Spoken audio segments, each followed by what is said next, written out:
na ị nwere ike ije n'ụlọ ọgwụ gwafa na anwụtanyeghị ma lee nya ịmagolo ife na-ekwu ife nwa anwụ na-atanye mmadụ na ikwu onye na Libya na ha nwere ike iji ọgwụ gbagbugo na fa jiri ntị anụ maka ya na fa na-afụta ya dịka esi afụta ọya obili na ajị ọcha na agụụ na-achọ ka o gbuo onye na nwa o na agụụ na-achọ ka o gbuo onye na nwa n'ihe anụnwa bụ nnọọ nya wee kpọọ this guy yo nya kpọọ ya na fonu na-asị ya ọnọma nnyefe ego ọnọma nyelofe aka ọnọma nne nke ya na ya na-abụ nyọkata ọsị anya jee kpọọ nna ya ebe ọ nọ ka onye ego nna ya nwụrụ anwụ nna ya nwụrụ anwụ ndị mmadụ wee na-akwụ ya sị ya kedu ife o ji wee kwe ka dịka anyị naba ọsị bụ ya ya ekedi eriri na ya try go nke izizi wichi nwoke Anambra nyere aka wee jide denu nke ịbụọ nyara agbado n'elili ọsị bụ nne n'ike kwụọla ọtọkwa ya na ife eji wee kọbalụ m akụkọ bụ kịta biko na ya na-ayọ ụmụ Igbo o nwere onye ọbụla ga-enyeli ya aka ka adụlụ nwa ya nataba Naija na ya chọrọ idu nwa ya nata Naija maka na Naija karịa mma na ya ga-afụ onye ga-enodolu enwe anya na ya ga-afụ ihe a ga-alụ mana ya nọlụ na Libya na o nwere onye ga-enye ya ọlụ wite nwanya kụ n'aka na ya ejego wee jee rejista ebe a na-enye free ticket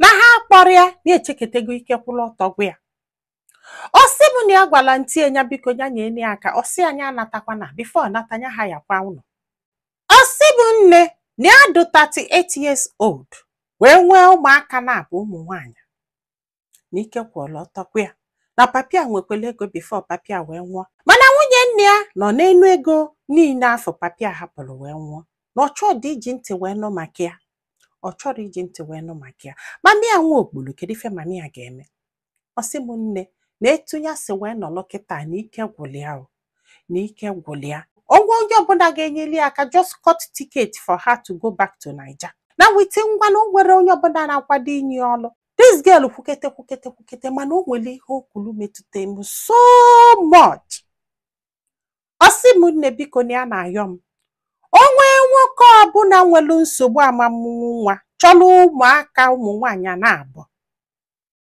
si mee ka amalụ na ya dị interested Chineke si mee ka amalụ na ya dị interested ọ bụrụ na ị ga-adopt ụmụaka na-abụ ịchọkwa aka gị na ya na-abụ bili fine ịsịkwa na ị ga-adjust to adopt her and give them a good life with all pleasure unu na-egekwe a sị ha biko kwado biko nekwanụ m anakwa m alụ ọlụ adoption ana m alụ mana ife ọgwụ abụọ ọ sị m na unu ga-aga due process ịghọta na je tinye aka n'akwụkwọ ịmagolu whatever it is ọ bụ na ị dị interested gị mee ka amalụ ka unu for how tough life dụọrọ ya kịta mana ọ bụrụ na enyeli aka ọ bata Naija maybe mana ọ gwa m sị m na ọ bụrụ nke maybe na ya ma nzụ ụmụaka na-abụ ọsọsọ ya mana amụrụ m ma okwuli atọ ofe ịmagolo etu o si wee nọrọ kịta mana ife ọ gwa m ka m na-agwa unu enwesị eke side Libya ọ nọ si na side Tripoli I think so yes ka ọ nọ so ọ bụrụ na o nwere ka ị ga-esi wee nyelụ dị sista aka maọbụ gwa ya ndị nwere ike inyeli aka ya na ofu nwa ya nwaanyị just ndị etu ọbụla a ga-esi nyelụ this girl aka isi Libya wee bata biko ka ime ka mmalụ ụmụ nwaanyị mụlụ n'anya ka azụ ife anụnwa na-eme na ndụ unu onye bịa ọmụọlụ gị nwa hapụ gị gbafelu ka m bido this program ka mma na ife mụlụ nwa na-akwụ ya leni wit ofu nwa ụmụ na-abụọ kalịla akali ibepelu nwoke ụkwụ ọmụọlụ gị nwa gbafelu ịzụba nwa ịzụsịa nwa will still look for his father yes malụ na amalụ na ihe anụnwa bụ advantage dọlụ ụmụ nwoke nwa ọbụla ị mụrụ zụọ nna ya ka ị na-azụrụ ya yes ọ bụrụkwa fancha o mana still ma gị nwa bụ nwoke ga-abịa ịtụba nwaanyị ime hapụrụ ya nwa jawalụ mana amalụ na akwa ọbụla nwa afụbela akwa ọbụla nwaanyị afụbela bikos na nwa afụ bụ ọbala gị na Chukwu na-anụ ya o, ihe afụrụ anya na-anụ ya, nna gị fa na-anụ ya, fa na-afụ ya. Maka na nwaanyị ọbụla na-azụ nwa sọsọ ya bọsị iwe ga-abịa ya afọ, sọsọ gị nwa ka ọ ga-akpụ n'ọnụ na-agodo gị n'ala ebe ọbụla ị nọ na ọ mandịrị gị mma na ị ga-atagbu onwe gị n'afụfụ, na ị ga-eme nke a, na ị ga-eme nke a. Malie amalụ eche na ịgbafelugo. Mba o, ịgbafelu ife na-esozi gị bụ gịnị? Ngodo n'ala, anya mmiri, akwa anya mmiri nwaanyị afụ na-ebe, akwa nwa afụ na-ebe maka na ọ fọrọ nna ya.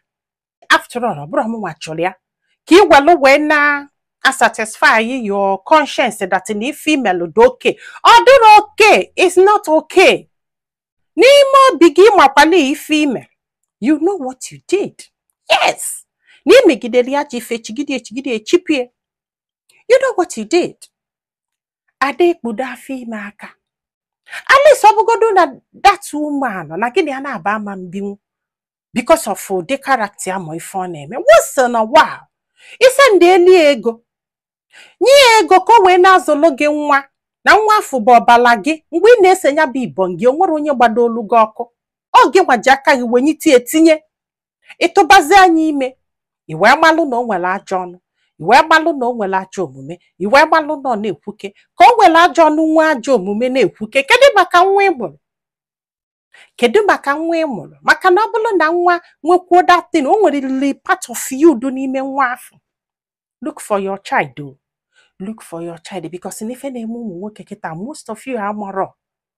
Nọ ife imetelu na-eso gị. Nọ ife nwaanyị na-agụlụ gị n'ọnụ. Ụfọdụ na-ejekwe na be dibịa, ụfọdụ na-eje n'ụlọ ụka, ụfọdụ bụ abalị fa agbala ọtọ na-agwa ife afụrụ anyị ife a ga-eme gị. Iche na idugo free. Ịdịrọkwa free o. Do something. Look for your child. Take care of your child. Help that woman. Support that woman. No matter how small. So ọ bụrụ na o nwee ka ị ga-esi wee nyelụ dị sister aka, nye gị nọmbịa gị na ya na-abịa ekwubesie, mana ife ọbụla gbasara ife muchi aka ma dọrọ na ya. And adị m adopt kwa ụmụaka. And ife a na-akọ kịta bụ onwe onye ga-enye aka, ọ bụrụ by force. Gwa anyị filo na comment section maka na ọ ga-enyelụ this girl aka iji ma ife ọ ga-eme. Manyekwazalụ bụ aka tụso ozi a ka olu ndị ọzọ ntị. Ndị be anyị, daalụnụ ka ọ dị n'ụbọchị ọzọ.